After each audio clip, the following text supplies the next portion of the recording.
Baik, anak-anak, kita lanjutkan lagi pembelajaran melalui media video ini ya. Sekarang kita masuk ke materi tematik, yaitu tema 1 yang berjudul Selamatkan Makhluk Hidup. Masuk ke pembelajaran yang ketiga. Siapkan dulu buku tematiknya beserta alat tulisnya ya. Materi yang pertama masih mengenai tumbuhan. Jika kalian masih ingat, pada pertemuan sebelumnya kita sempat membahas atau membaca teks ataupun bacaan mengenai perkembangbiakan tanaman jagung yang merupakan perkembangbiakan generatif, yaitu perkembangbiakan tanaman melalui bunga yang disebut dengan proses penyerbukan, di mana bunga jantan mengeluarkan benang sari, kemudian benang sari yang matang nanti mengeluarkan serbuk sari hingga nanti masuk ke bunga yang betina, yaitu ke putik.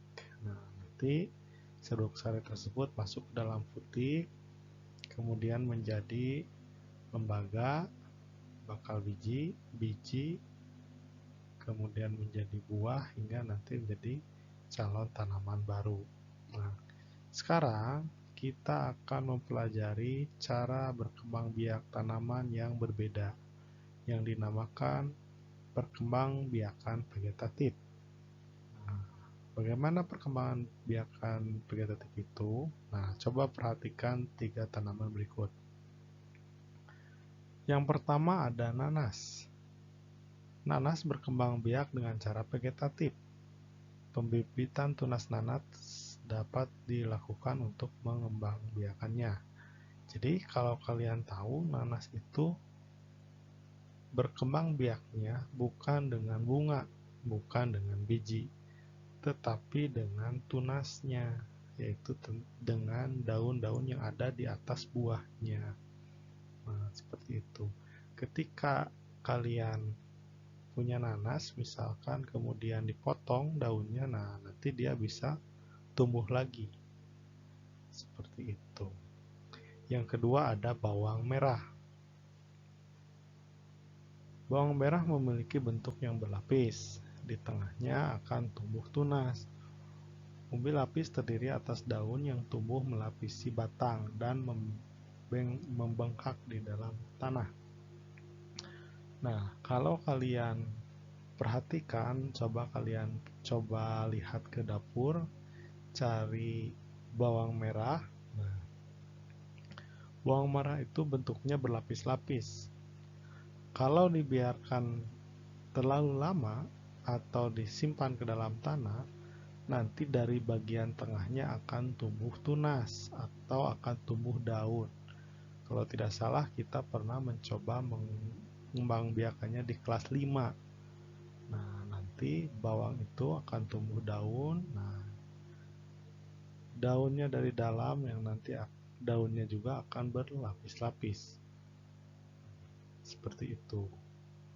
Yang ketiga, ada pohon pisang yang berkembang biak dengan cara membentuk anak pisangan, pohon yang disebut tunas. Nah, kalau kalian perhatikan, kalau ada pohon pisang yang besar dan tinggi, pasti di daerah bawahnya itu suka ada pohon-pohon pisang yang kecil-kecil yang disebut dengan anakan atau tunas. Nah, jadi jika kalian lihat dari 3 tanaman tadi, akan terdapat persamaan, yaitu ketiga tanaman tadi tidak berkembang biak melalui bunga, seperti itu. Maka disebutlah perkembangbiakan vegetatif. Jadi apa yang dimaksud dengan perkembangbiakan vegetatif? Nah, perkembangbiakan sejarah vegetatif adalah cara berkembang biak suatu makhluk hidup yang terjadi tanpa melalui perkawinan. Artinya tidak ada jantan dan tidak ada betina. Maka makhluk hidup baru tumbuhan berasal dari induknya. Jadi dia muncul dengan sendirinya dari asalnya atau dari induknya. Seperti 3 contoh yang tadi, ada nanas yang muncul dari tunasnya, dari daunnya ketika berkembang, ada bawang yang tunasnya tumbuh dari dalam, kemudian ada juga pohon pisang yang tunasnya muncul di bawah tanaman tersebut. Baik, bagaimana anak-anak bisa dipahami penjelasan tentang perkembangbiakan vegetatif? Jadi intinya perkembangbiakan vegetatif itu perkembangbiakan makhluk hidup tanpa melalui perkawinan atau tidak ada jantan dan betina. Dalam tumbuhan berarti tidak menggunakan bunga. Nah, sekarang kalian coba kerjakan tugas yang kedua, yaitu tugas di halaman 35 di buku tema 1. Nah, di sana ada tabel yang terdiri dari nama tanaman, cara berkembang biak, dan keterangannya. Coba kalian cari 5 jenis tanaman yang ada di dekat kalian. Nah, kemudian dituliskan namanya apa, cara berkembang biaknya bagaimana, keterangannya apa. Contoh seperti tadi. Misalkan bawang merah. Bawang merah itu cara berkembang biaknya vegetatif. Keterangannya dengan cara atau termasuk umbi lapis atau bentuknya berlapis-lapis. Atau bisa juga diisi dengan nanti tunasnya tumbuh dari tengah. Nah, seperti itu ya. Cari 5 saja. Nah, jika sudah kalian cari, nah coba simpulkan apa manfaat perkembangbiakan secara vegetatif. Jadi apa kelebihan dari perkembangbiakan vegetatif daripada generatif? Kalau generatif seperti yang kita tahu kemarin, maka itu harus melalui proses penyerbukan dan itu cukup lama, dari tanaman tumbuh sampai menunggu menjadi bunga, bahkan nanti tumbuh biji sampai jadi tanaman baru itu cukup lama. Nah, bedanya di perkembangbiakan secara generatif nanti apa? Bisa ya? Baik, satu lagi tugas untuk hari ini yaitu tugas yang ketiga di halaman 58. Nah, kalian coba baca mengenai tumbuhan sumber karbohidrat, protein, dan vitamin. Di sana setidaknya ada 3 paragraf, 3 bagian bacaan. Yang pertama ini yang kedua, dan ini yang ketiga.